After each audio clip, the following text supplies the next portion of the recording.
have to admit that when I first heard the title Pluribus, I thought it was a genuinely made-up word. A nonsense. Something weird to match the aesthetic of the show. As I was watching the show, one episode at a time, every week, it just kept sounding to me like it's a made-up sci-fi, futuristic looking, so it can get a lot of, buzz online. Something interesting, but not something real. So I didn't really think about it too much at the time.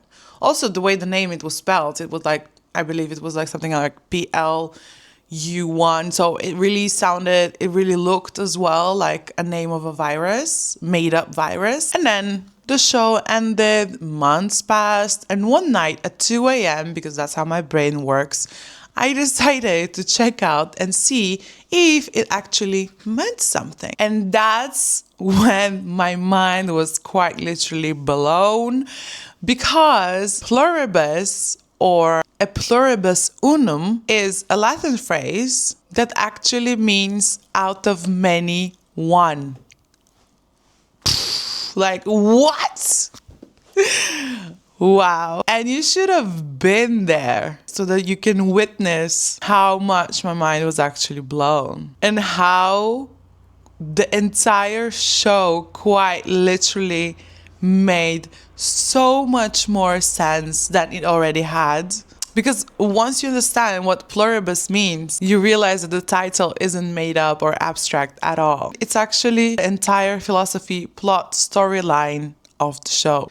There's something about Latin phrases that immediately make you feel like it comes out right out of a book. And you step into history, into philosophy. They carry weight in a way modern languages don't anymore. Pluribus unum, out of many one. It sounds idealistic. It sounds something describing humanity at its best. Different people, different minds, different identities, all connected and interconnected into one, coming together and unifying. That's exactly what it meant. The phrase represented unity without erasing individuality. It described diversity forming a shared identity rather than dissolving into sameness. And what pluribus does is take this idea and push it further. People aren't just connected, they are becoming increasingly similar. I genuinely love this series.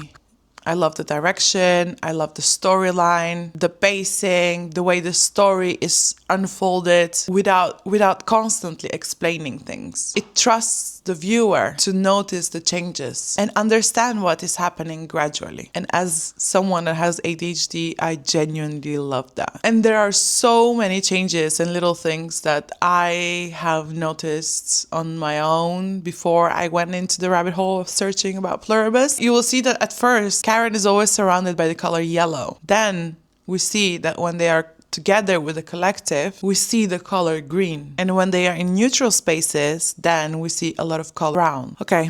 Anywho, back to the storyline. In the series, Karen's world begins to shift. People become more cooperative, conflict begins to disappear, the world is healing, the environment is getting better, there's no need for electricity so much, there's no need for waste so much. And at first, it all feels good. A world without conflict, without disagreements. But then something else starts to happen. People start responding in similar ways. Their personalities feel less distinctive. Differences that were once defining our individuality start to blur. And suddenly, pluribus, out of many, comes one. I also have to say that Karen pisses me off 100% of the time. There are so many cases where her reactions and her actions make me feel so frustrated, where her decisions are so unnecessary, where you almost wish that she would just adapt and move on and give up fighting. But at the same time, Karen is incredibly important because she is a representation of individuality, the unique human experience. She represents friction. She represents resistance.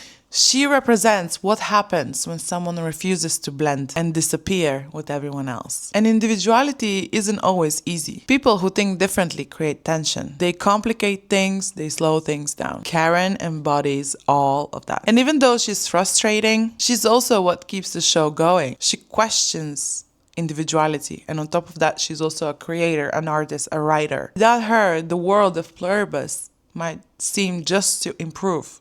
But with her, you begin to see what might get lost. And Pluribus isn't really a science fiction. It's about individuality, it's about identity and connection. It explains what happens when people blend in, look, think, feel the same. And when that happens, it comes with a cost.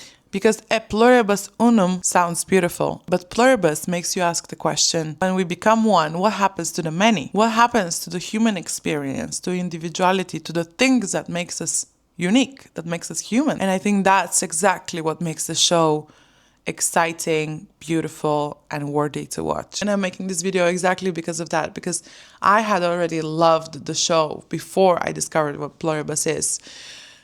But now that I have discovered it, I am even a bigger fan of the show, and I'm really, really, really looking forward to season 2.